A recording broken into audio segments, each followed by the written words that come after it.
앉으시겠습니다. 우리는 지금 마가가 전해드린 예수님의 복음 이야기를 듣고 있습니다. 복음은 복스러운 소식이라는, 기쁜 소식이라는 그런 이야기인데, 도대체 어떤 말이, 어떤 이야기가, 어떤 내용이 우리에게 그렇게 복스러운 이야기일까, 기쁜 소식일까? 마가복음 저자는 마가입니다. 마가는 예수님을 가장 가까이서 따르던 수제자 베드로에게서 예수님에 대한 이야기를 전했다가 어느 날 예수님이 구세주라고 하는 사실을 깨닫고 예수님을 믿게 된 예수님의 제자입니다. 예수님이 12제자는 아니지만 예수님에게서 늘 가까이 있던 베드로로부터 예수님에 대한 이야기를 들었습니다. 여러분, 믿음이 좋은 사람 곁에 가면 예수님에 대한 이야기를 들을 수 있습니다. 예수님에 대한 이야기를 들어야지 그것이 복이 있는 사람입니다. 그것이 인생의 복입니다. 사시면서 예수님이 어떤 분인가에 대한 이야기를 자주 들을 수 있게 되기를 바랍니다. 아웃사이더가 되지 마시고 정말 적극적으로, 보다 더 실제적이고 사실적으로 자기 삶의 변화를 가져왔던 사람들의 삶을 통해서 예수님의 이야기를 잘 들을 수 있기를 바랍니다. 사실 마가는 공부를 많이 했고 베드로는 별로 공부를 못했지만, 그러나 마가가 베드로를 통해서 들려지는 예수님의 이야기는 마가의 마음을 흔들어 놨습니다. 왜냐하면 마가는 실제적으로 예수님을 가까이 따르진 않았지만 베드로는 거의 예수님에게 붙어있다시피 했던 그런 사람이었거든요. 그래서 아마도 12명의 제자들 가운데 누가 예수님의 이야기를 가장 정확하게 알 수 있을까?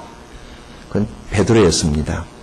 그래서 그 베드로에게서 예수님에 대한 이야기를 마가가 들은 것입니다. 그리고 우리가 이해하기 쉽게 여기 책에 기록을 해서 우리들에게 전해주고 있으니까 마가가 전해주는 예수님의 이야기는 틀림없는 복음입니다. 예수님이 복음입니다. 예수님이 어떤 분인가를 아는 것이 우리에게는 복음입니다. 기쁜 소식. 얼마든지 내 인생을 바꿀 수 있고 가정을 바꿀 수 있고 삶의 라이프 스타일을 바꿀 수 있는 그 복음 이야기. 그런데 마가가 우리들에게 소개하는 예수님은 어떤 분으로 소개를 하느냐 하면은 그냥 섬기러 오신 종이더라 하는 것이었습니다.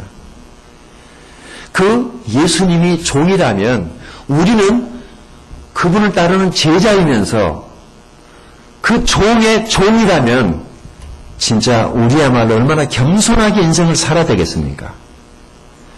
그런데 종님들이 너무 많아서 온 세상이 너무 시끄럽고 교회 안에도 말은 하나님의 종이라고 그러는데 종이 아닌 것 같은, 종치고는 너무 잘나고 똑똑하고 너무 많이 배우고 너무 말 잘하고 너무 능력이 많은 분들이 많아가지고 그 주인의 모습을 초라하게 만드는 그런 현상들이 사현상이 돼서 교회가 무슨 세상을 향해서 대단한 파워나 가져야 되는 것처럼 이런 것들이 우리 마음을 속상하게 하고 있지 않습니까?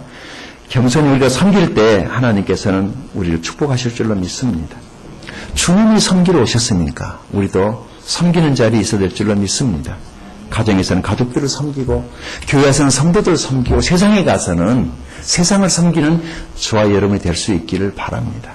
섬기는 것을 특권으로 아는 사람들, 바로 이런 사람들이 그리스도의 제자라고 성경은 이렇게 말씀하고 있습니다.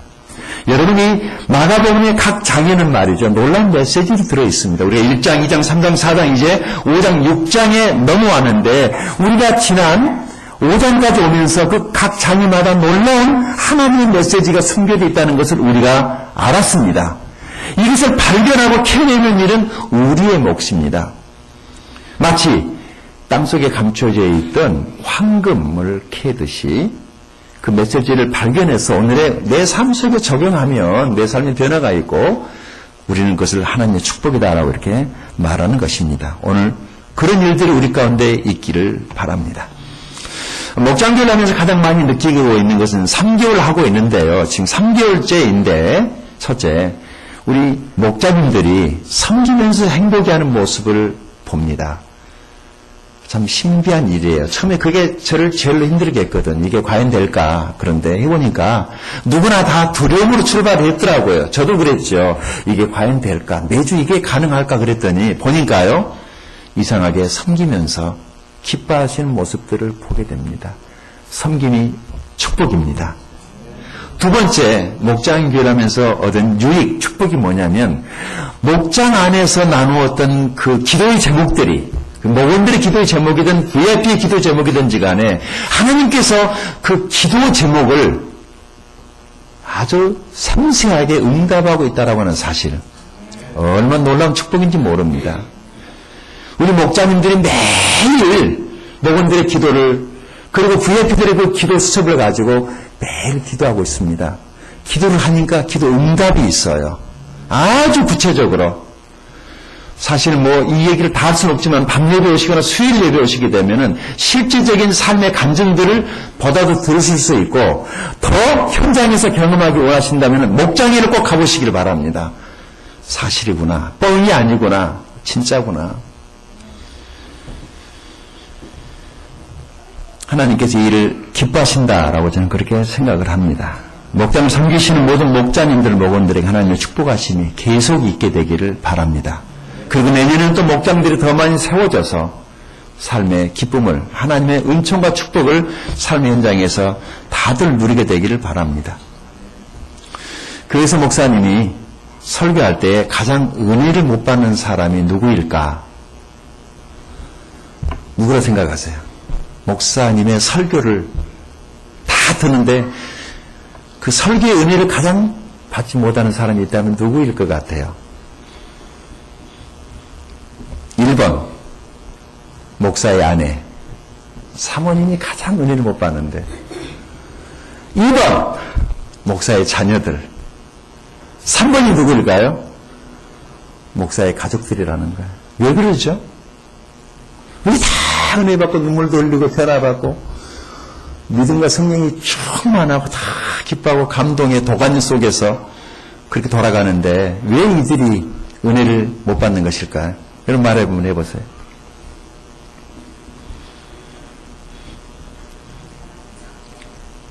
너무 잘 아니까. 너무 잘 아니까. 너무 잘 알기 때문에. 사실 너무 잘 안다는 게 좋은 일인데 이 좋은 것이 때로는 안 좋은 것이 될 수도 있습니다. 오늘 성경에 나오는 이야기가 바로 그런 이야기입니다. 예수님을 너무 잘 알았기 때문에 그 예수님에게서 은혜를 받을 수 없었던 이 안타까운 사람들의 모습을 마가가 우리들에게 소개를 합니다. 여기 말씀 속에서 귀중한 영적인 원리들 발견될 수 있기를 바랍니다. 이런 문제들을 우리가 어떻게 해결해야 될까? 지난주 제 아들 윤일 형제가 누군가 얘기하다가 그렇게 얘기하는 것을 제가 들었어요. 아, 그렇다. 아빠 혹은 남편이 목사이기 때문에 너무 모든 것을 다 알고 있기 때문에 주일날 예배 시간에 설교하는 것을 보면서 그럴 수 있다는 거죠. 설교는 그렇게 하지만 그렇게 살지 못하는 아빠나 남편의 모습을 보면서 가족들이 얼마든지 절망할 수 있겠다. 그렇지만 안 그런 척 해야 되잖아요. 그게 목사의 가족들의 힘든 부분이기도 하겠다는 걸 생각을 들면서, 자, 그러면 이런 문제를 어떻게 해결할 수 있을까? 그 제 과제잖아요. 이걸 어떻게 해결할 수 있을까? 목사님의 허물이 보이지 않게 해달라고 하나님께 기도해야 될까요? 물론 그것도 하나의 방법이라고는 되지만은 영구적인 방법은 아닌 것 같아요. 허물이 안 보이려고 했다가 보여버리고, 아니 나라고 허물을 보이려고 그러겠어요. 근사하고 멋있게 거룩하게 하고 싶은데 가족들이니까 그게 좀 잘 안 된단 말이죠. 그래서 좋은 방법은 아닌 것 같아요. 두 번째, 저는 이렇게 생각을 합니다. 가족들의 믿음이 필요한 부분이다. 어떤 믿음? 내 남편을, 내 아버지를 하나님께서 목사로 세우셨다라고 하는 이 믿음이 가족들에게 있다면 문제가 있고 연약함이 있더라도 얼마든지, 아버지는 연약함이지만 목사님으로서의 분명한 어떤 메시지는 나에게 전달될 수 있다라고 믿는다면 그 설교의 은혜를 받고 어떤 삶의 변화들이 있지 않을까라고 저는 그렇게 생각을 해봅니다. 성도는 목사의 설교를 들으면서 은혜를 받아야 됩니다. 우리 가족이든 아니면 누구든지 교회에 와서 설교를 통해서 은혜를 받아야 됩니다. 은혜를 받지 못하면 죽습니다. 괴로워서 못 삽니다. 저는 다행히 하나님께서 저희 좋은 가족들을 주셔서 제 아내나 두 아들이 제 설교를 이렇게 들으면서, 모르겠어요. 본인들은 어떻게 듣고 있는지 모르겠지만 그래도 제가 스스로 착각하는 거죠. 비교적 잘 듣고 있는 것 같아서 감사해요. 제가 이 성도 많은 것을 그다지 왜 사람을 욕심이 없겠어요. 그러나 그렇게 원하지 않느냐면 교회 성도 수가 너무 많으면 제가 가족들에게 소홀해질 수가 있거든요. 성도들의 요구사항 때문에. 물론 그렇지 않는 분도 있을 거예요. 성도 수도 많이 있고 그러면서 가족들과 잘할 수 있으면 더 좋겠지만은, 아무리 성도들이 많이 있다 보면은 성도들이 크고자 하는 문제들을 목회자가 섬기려다 보면은 가족들하고의 관계나 이것 때문에 나중에 그것이 문제가 돼서 목회를 그만두시는 분들도 많이 봤습니다. 그래서 좀 적당할 정도였으면 참 좋겠다, 그렇게 생각을 합니다. 너무 적어도 문제지만 너무 커도 문제일 수 있으니까 그 그럼 적당이라고 하는 것이 도대체 어느 정도인가 제가 따로 말씀드리진 않겠습니다. 저 사실 욕심이 참 많은 사람인데 어느 날 생각을 좀 바꾸고 나니까 마음에 편안함이 왔어요. 우리 어제 아들을 장가 보낸 우리 문병수 형제에게 제가 물어봤어요. 소감이 좀 어떠십니까? 그랬더니 사실 어제까지만 하더라도 마음이 좀 무겁고 염려도 되고 다 내가 결혼식 끝나고 나니까 지금 마음이 엄청 편하고 좋답니다. 예. 생각해 보세요. 얼마나 힘드셨겠어요. 마음으로. 그런데 이제 막상 아들 결혼시켜서 이제 신혼여행 오늘 떠나는데 마음이 좀 그래도 편안하니까 하나님께 이렇게 예배로 나오신 것 같아요. 우리 하나님께서 축복하시기 바랍니다. 예, 아들을 떠나보낸 그 자리에 하나님의 은총이 가득 차게 되기를 바랍니다. 새로운 할 일이 있게 되면 참 좋겠습니다. 주님을 섬기는 기쁨이 있을 줄로 믿습니다. 여러분 기도해 주시기 바랍니다. 욕심 얘기를 하다 그랬는데요. 욕심을 품으면은 웃음이 사라지더라고요. 사람하고 만날 때도 그런 것 같아요. 내가 어떤 의도를 가지고 사람을 만나면 괜히 긴장이 돼요. 말 실수 안 하려다가. 그리고 잘 안 웃게 되니까 오히려 관계가 완만한 게 아니라 오히려 더 긴장관계 때문에 관계가 더 매끄럽지 못하는 것을 보게 됩니다. 내가 모든 것을 다 내려놓고 만나면은요, 농담할 수도 있고 웃을 수도 있고 여유가 있어요, 비교적. 근데 어떤 목적을 가지고 만나면 참 이렇게 힘들더라고요. 교회 안에서는, 성도들끼리는 하나님 안에서 따뜻한 사랑의 관계로 서로 만날 수 있으면 참 좋겠습니다. 그럼 누구라도 만날 수 있고 어떤 얘기를 다 할 수 있고 말이죠. 목장 안에서 좋은 얘기보다는 힘든 얘기들을 많이 내려놓으면 참 좋겠어요. 준성 형제가 우리 교회 아닌 다른 교회 어떤 모임에 잠깐 출장 가서 그 목장 모임에 갔는데, 그 군인들이 모이는 모임인데 어떤 선배가 오래전 10몇 년 전부터 그 가정을 오픈하고 그렇게 집에서 식사를 공개하면서 그런 모임을 하는 데를 갔더니 그곳에 와서 다 자기들의 힘든 얘기들을 내려놓더라는 거예요. 좋은 얘기는 별로 안 하고 내려놓고 얘기하면서 해결이 되는 거거든요. 우리가 기도 부탁을 다른 사람들에게 의탁을 할 때 이미 하나님이 그 기도를 들어주신 줄로 믿습니다. 목장이 그런 것입니다. 믿는 사람들의 잔치가 아니라 믿지 않는 사람들이 그런 걸 통해서 하나님을 간접 경험하고 정말이구나, 사실이구나, 진짜구나, 하나님이 살아계시구나를 경험하고 와서 예수님을 마음에 받아들인다면 그 사람이 진짜 예수님의 제자가 될 것이라고 믿고 우리가 시작한 목장교회를 하나님 축복하시기를 바랍니다. 우리에게 필요한 것은 예수님이 하나님의 아들이다라고 하는 이 작은 믿음 하나가 우리의 삶에서 큰 기적을 가져오게 되는 줄을 믿습니다. 여기 마가복음 5장에 혈병에 걸렸던 여인이 예수님께 나와가지고 그 옷자락을 만지는 순간에 그 병에서 고침을 받았습니다. 그것이 예수님에게서 나간 능력일까요? 그 여자에게서 나온 능력일까요? 그 능력이 여자의 믿음에서 나온 것입니다. 그래서 예수님이 이렇게 말씀하십니다. 여자여, 내 믿음이 너를 구원했다. 예수님이 어떤 분인가를, 예수님이 어떤 분인가에 대한 그 기대감을 가지고 이번엔 내 문제를 해결해 줄 수 있을 거야. 어쩌면 예수님은 내 문제를 알 거야. 예수님은 우리 가정을 회복시켜 줄 수 있고 예수님이 나를 변화시켜 줄 수 있을 거라고 하는 이런 간절한 믿음이 있을 때 하나님께서 그것이 사실이 되게 한다라고 하는 그런 말씀 아니겠습니까? 그 회당장이 야이로의 딸이 죽겠다는 얘기를 듣고 그 야이로의 딸이 고쳐주러 가던 길이었거든요. 근데 갑자기 혈병 걸린 여인이 나왔어요. 고치고 났는데요. 회당장 야이로의 집 사람이 달려와가지고 예수님, 야이로의 딸이 죽었어요. 절망적인 이야기를 합니다. 그 야이로의 마음이 얼마나 급했겠어요. 예수님 조금만 좀 빨리 갔으면, 지체하지 않고 빨리 갔으면 내 딸이 낫을 수 있었는데 왜 이렇게 지체하셨습니까? 그런 원망도 없지 않아 있었거든요. 그런데 그때 예수님께서 야이로에게 이렇게 말씀을 합니다. 그냥 믿어라. 내가 살릴 거야. 그냥 믿기만 해라. 이렇게 말씀을 하십니다. 자, 그러면 회당장 야이로의 딸이 살아났을까요? 그냥 죽었을까요?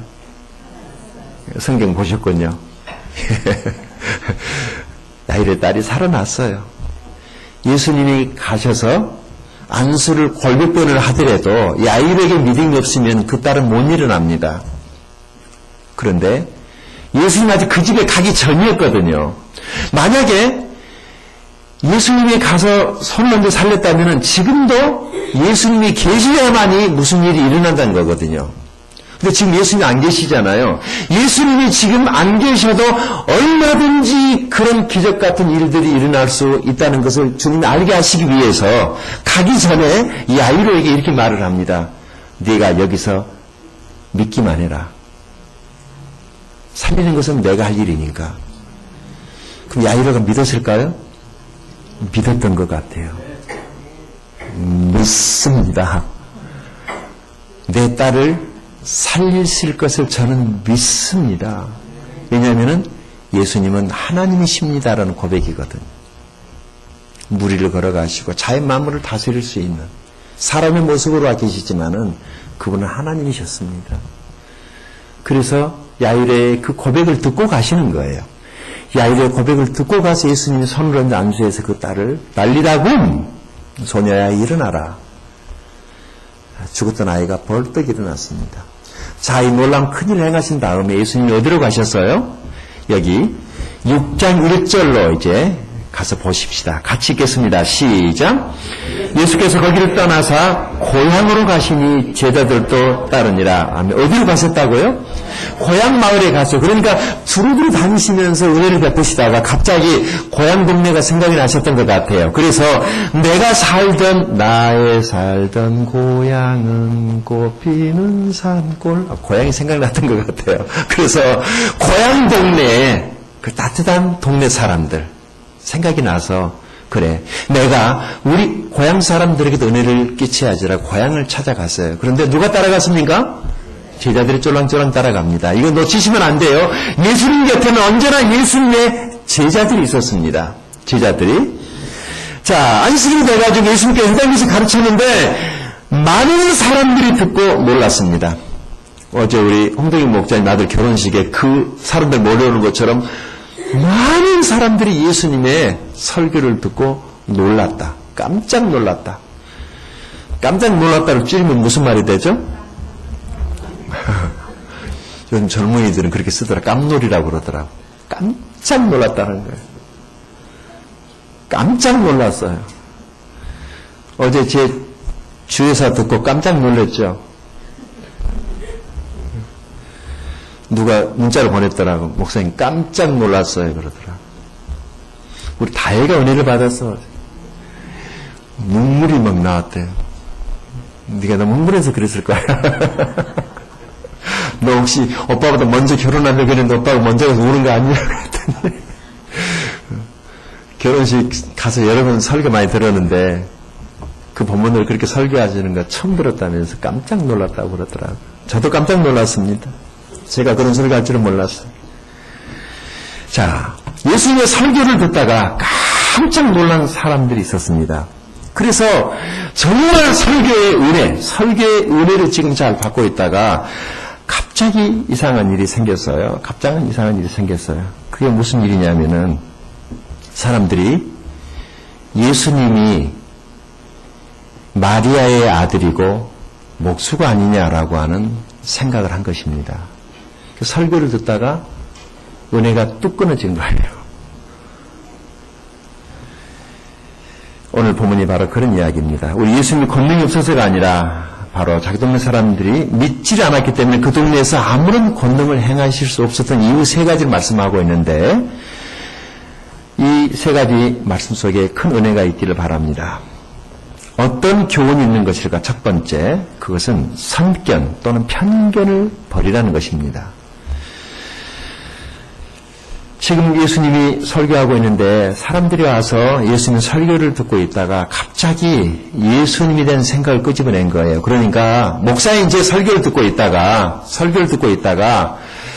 갑자기 제 설교만 들었으면 되는데 하나님의 메시지만 생각을 했으면 되는데 갑자기 고재성이라는 사람을 묵상하기 시작을 한 겁니다.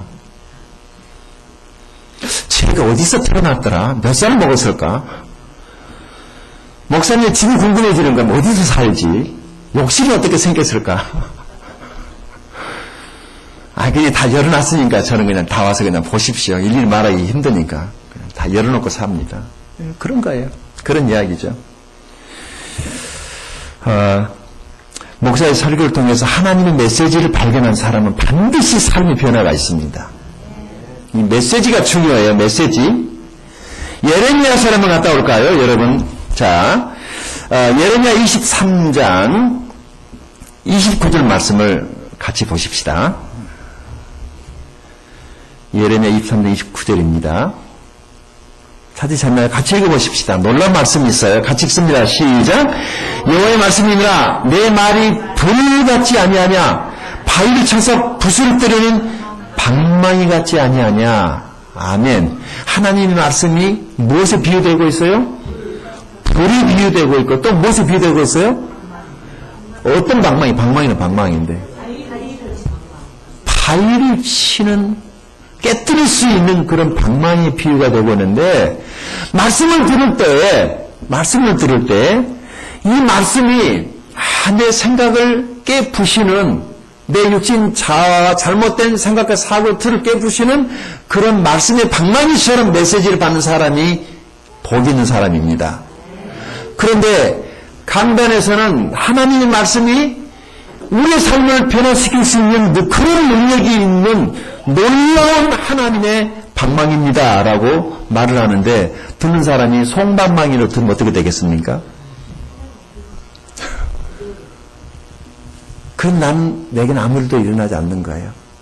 하나님의 말씀은 불처럼 활활 타올라서 내 삶 속에 죄와 나쁜 생각과 나를 정결하게 하고 깨끗하게 하는 그런 능력이 있는 하나님의 말씀인데 그런 불로 받아들이지 않고 반딧불, 성냥불, 촛불, 그 이슬람만한 그런 불로 받아들이는 내 삶 속에 아무런 변화가 일어나지 않습니다. 예레미야 시대 때 이스라엘 백성들이 선지자들이 와서 그렇게 하나님의 말씀을 전했지만 사람들이 그렇게 말씀을 받아들이지 않고 그런 거예요. 솜방망이 그리고 촛불이나 반딧불로 생각을 했으니 삶의 변화가 있어요, 없어요? 아무런 변화가 없었던 거예요. 예수님이 오셔서 말씀을 전할 때 그 말씀 속에서 메시지를 발견하는 사람들은 돌아가서 자기 삶에 적용을 해서 변화가 있었는데 메시지를 듣다가 갑자기 아내들 생각을 하는 사람들이 있었더랬어요. 그 사람들이 문제였습니다. 그들이 누구입니까? 여기 2절까지는 큰 은혜를 받았어요. 어디서 이 사람이 저런 능력을, 어디서 저런 놀라운 능력을 가지고 사람들을 변화시킨단 말인가? 그런데 3장이 오니까 무슨 일이 생깁니까? 읽어보십시다. 시작. 이 사람이 마리아 아들 목수가 아니냐? 야고보와 요셉과 유다와 시몬 형제가 아니냐? 그 누이들이 우리와 함께 여기 있지 아니하냐고 예수를 배척한지라. 아멘. 목사의 설교를 그냥 설교로만 듣는 사람은 절대 변하지 않습니다. 에이, 속으로 나도 저 정도는 설교하겠다 라는 그런 생각이 내 삶에 아무런 변화가 일어나지 않는 것이죠. 설교를 들으면서 그래, 나는 이 말씀을 어떻게 내 삶 속에서 적용할까? 그렇게 생각하시는 분들에게는 틀림없이 변화가 있을 거예요. 한참 설교를 듣다가 한참 은혜를 잘 받다가 거기 있는 사람들이 이런 생각을 한 것입니다. 아니, 제 과부의 아들 아니야? 이런 생각을 한 거예요. 여기 마리아의 아들이 아니냐라는 표현이 바로 그거예요. 제가 호르몬이 밑에서 큰 아이들 아니야? 라면서 그냥 인정사정 없이 그냥 깎아내려버리는 겁니다. 그러면서 목수가 아니냐라는 말을 했죠. 이것도 대단한 폄하하는 겁니다. 일용직 노동자 아니야? 또 계속해서 뭐라고 그래요? 내가 저 사람의 형제들을 잘 아는데 형제는 누구? 야고보, 요셉, 유다와 시몬 우리가 너무너무 잘 아는데 사실 별 볼 일 없거든. 예수님 형제들이. 그러니까 예수도 뻔할 거야. 병도 없었고 말이지. 예수님의 여동생들도 우리가 안다라고 말을 합니다. 이게 다 뭐예요? 예수님에 대한 잘못된 생각을 할 수밖에 없도록 작용한 요인들입니다. 바로 이런 선입견이나 이런 편견들이 나로 하여금 하나님의 은혜를 받지 못하게 하는 것입니다.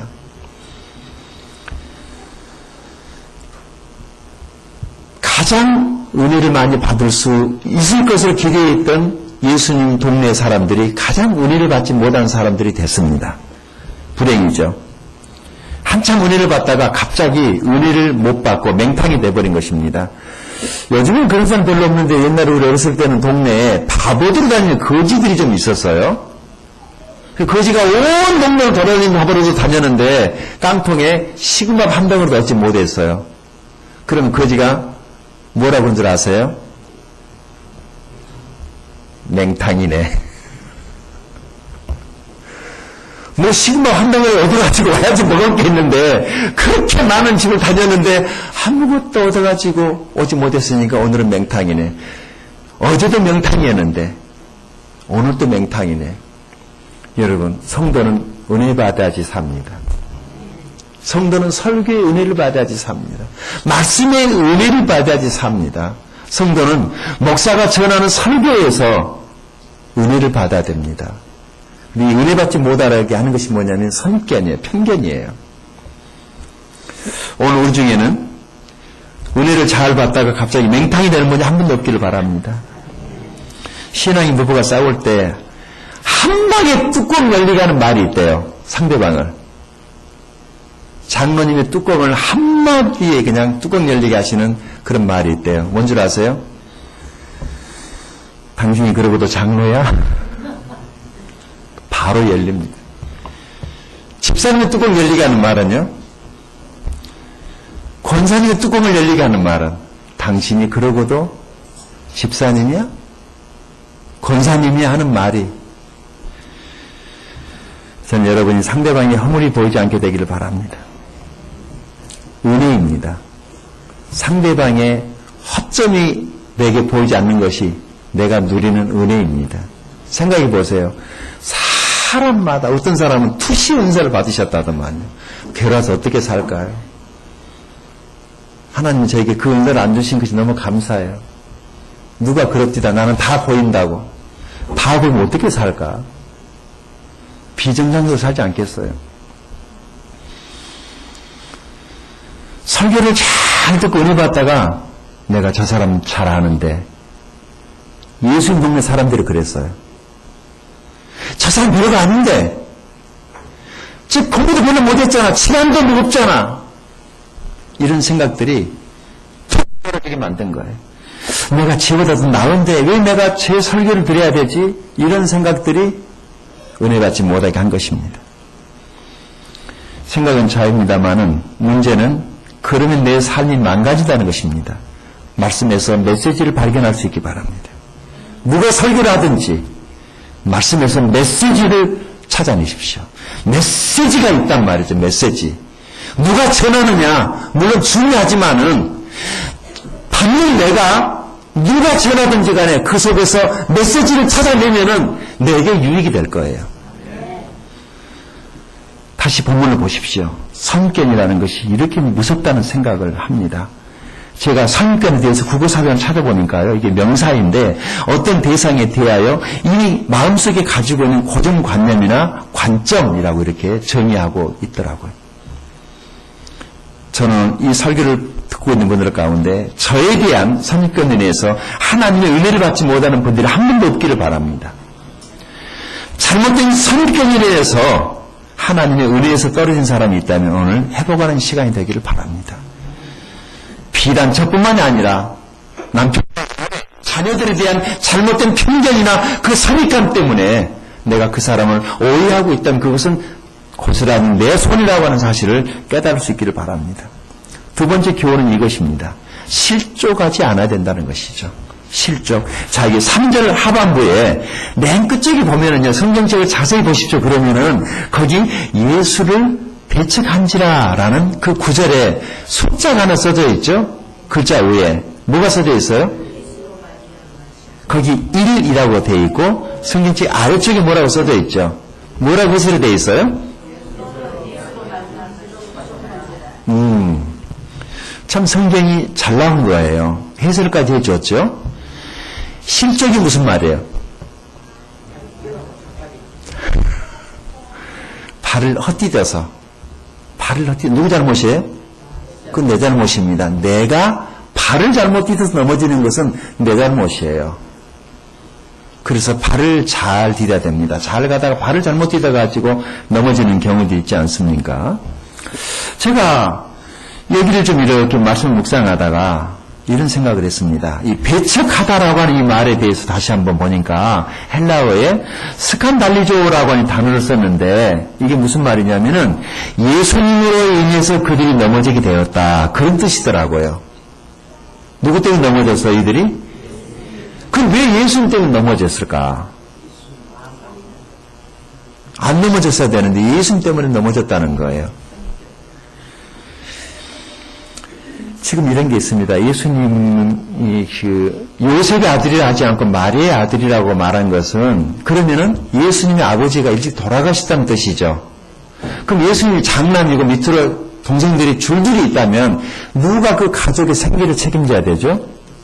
당연히 예수님이 일을 해가지고 가족의 생계를 책임졌을 거예요. 그래서 자기 동생들이 장성할 때까지는 예수님이 가정의 생계를 책임져야만 했어요. 그리고 여기 목수라고 하는 것이 어떻게 쓰여져 있냐면은요, 택통이라고 하는 단어를 썼는데, 이 택통이라고 하는 이 단어는 무슨 일을 하든지 능숙하게 해내는 숙련된 사람에게 쓰는 단어래요. 그러니까 대충 멋지지 그런 목수가 아니라 무슨 일을 하든지 아주 고도의 정밀하고 무슨 일을 맡기든지 정말 잘할 수 있는 사람들에게 붙여지는 그런 단어를 썼어요. 그러니까 우리 예수님이 전문가였단 말이죠. 집을 만드는데 아주 전문가였습니다. 여러분 이 시대가 바로 전문성을 요구하지 않습니까? 대충대충은 절대로 성공하지 못합니다. 무슨 일 하든지 그 일에 전문가가 됐을 때에만 우리가 뭔가 기대할 수 있습니다. 저는 여러분이 다 전문가가 될 수 있기를 바랍니다. 그런데 이런 예수님이 이런 성령일 때까지 집에 머물러서 목줄을 하면서 가족들을 부양했던 그 사실이 다른 사람들을 넘어지게 했다는 거예요. 이해가 되세요? 왜 그게 넘어지게 되는 일이죠? 예수님을 인간 예수로만 이해한 거예요. 우리 서로 관계들을 이해할 때 영적인 관계들로 이해할 수 있기를 바랍니다. 부부관계를 통해서 그리스도와 교회의 관계를 이해하고 부모와 자녀 관계를 통해서 하나님과 나와의 관계를 이해하고 사람과 사람 관계를 바라보면서 성령님께서 우리 가운데 어떻게 역사하고 있는가에 대한 이런 영적인 관계, 하늘과의 관계를 여러분들이 생각해낼 수 있게 되기를 바랍니다. 그러면 모든 문제는 다 해답이 있는 거예요. 인간 예수로만 보지 않게 되기를 바랍니다. 인간 고대성으로 저를 보지 않게 되기를 바랍니다. 사람으로 보면 이제 서로 시련이 들기 때문에 하나님께서 만나게 영적인 그런 관계들을 여러분들이 이해할 수 있기를 바랍니다. 그러니까 참으로 이 동네 사람들이 정말 은혜 받지 못한 동네 사람들 아닙니까? 불행이죠. 이렇게 생각합니다. 신앙생활하면서 실족하지 않는 것도 저는 은혜다라는 생각을 합니다. 누가 여러분들의 발을 걸 때 걸려서 넘어지지 않게 되기를 바랍니다. 누가 여러분들을 발로 걸 때 그 발을 딛고 일어서는 분들이 될 수 있기를 바랍니다. 누가 발을 탁 걸 때 껑충 뛰어넘으면서 메롱 할 수 있기를 바랍니다.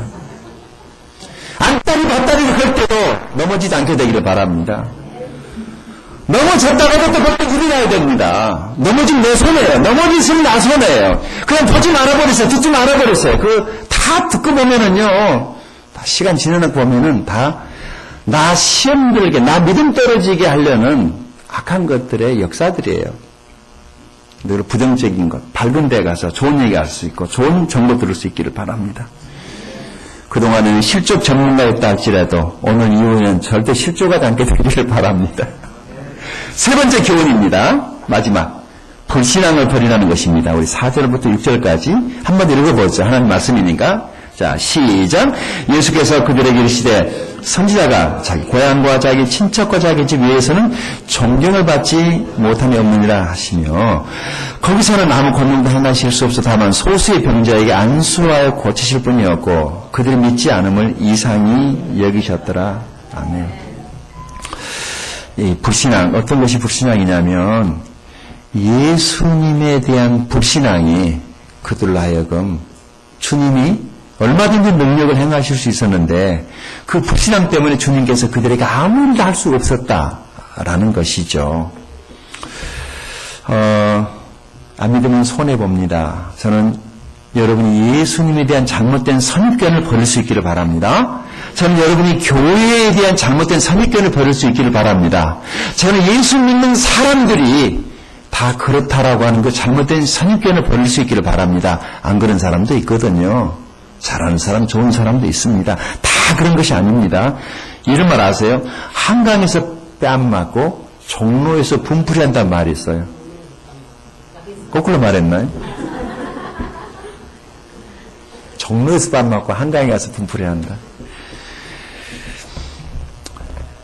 우리에게 오기 전에 있었던 교회나 목사님에 대한 잘못된 선입견들은 다 버려버리십시오.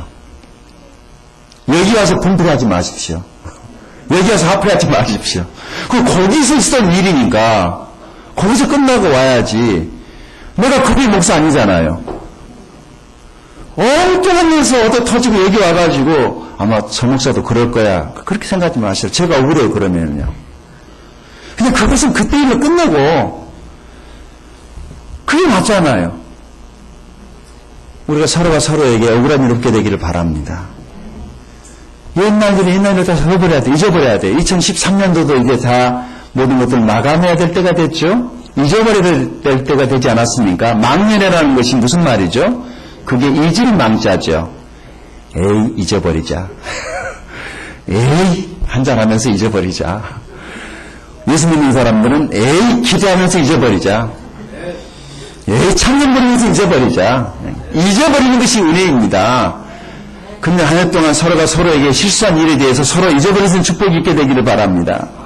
잘못된 선입관이 신앙의 불신앙을 키우는 것입니다.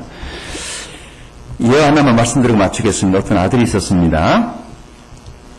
이 아버지에게 이 아들은 참 귀한 아들이었는데 이 아들이 어떻게 잘못 살다가 친구에게 돈을 많이 빌려 쓰고 빚을 딱 져버렸어요. 아버지가 알았으니까 어떻게 얘기했어요? 그냥 다 갚아줬어요. 아들이 그 소식을 들었어요. 진짜일까? 아닐까? 진짜일까? 아닐까? 그래서 집에 와서 물어봤어요. 아버지, 혹시 아버지가 제 빚 갚아줬어요? 그랬더니 아버지가 내가 갚았지. 영수증을 해놓는 거예요. 아들이 보면서 진짜일까? 아닐까? 진짜일까? 아닐까? 아버지만 어떨 것 같아요?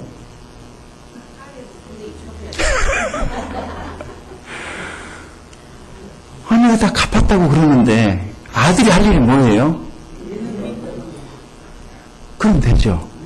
와, 고맙구만이라오. 이렇게 받아들이면 빚도 벗어지고 아버지에 대한 고마움은 더 커갈 텐데 믿을까 말까? 믿을까 말까? 안 믿는 동안에 나는 친구에게 이런 채무관계가 계속 유지되는 겁니다. 그러죠? 믿으면 빚이 없어져요. 안 믿으면 여전히 빚쟁이에요. 그리고 이 사실을 안 믿으면 아버지하고 나하고의 관계는 어떻게 되죠? 혹시 그것이 아버지에게 죄가 될까요? 안 될까요? 무슨 죄죠? 아버지가 갚아주었는데 안 믿어 아들이. 무슨 죄예요? 아버지를 불신하고 있는 건가요? 예, 거기에다가 괘씸죄까지 포함돼가지고 하나님이 우리를 사랑하셔서 자기 아들을 이 세상에 보내서 우리 죄를 용서하기 위한 제물로 자기 아들 십자가에 죽이셨어요. 그리고 우리 모든 죄를 다 용서하셨어요. 그것이 바로 제 뒤에 걸려있는 십자가입니다. 저 십자가는 영수증입니다. 하나님이 나를 사랑해서 내 죄를 용서하기 위해서 자기 아들을, 생각하던 자기 아들을 이 세상에 보내서 내 죄를 뒤집어 씌워서 십자가에서 죽게 했고 우리 죄를 다 용서했다라고 하는 사랑의 표시로서의 영수증입니다. 여러분 교회를 지나가시다가 십자가를 볼 때 저게 내 죄를 용서하신 영수증이구나 그렇게 바라볼 수 있기를 바랍니다. 하나님은 우리 죄를 다 용서하셨어요. 내가 할 일은 이것을 믿는 것입니다. 믿으면 내 죄가 용서되고 날 위해서 돌아가신 그 예수님을 내 마음에 받아들일 때 내가 구원받고 하나님의 자녀가 되는 것입니다. 예수 믿는 거 어려운 일 아닙니다. 이거 하나만 제대로 믿으면은 죄 용서받고 구원받는 것입니다. 기도하시겠습니다. 자, 이제 이 시간 조용히 다 눈을 감으시고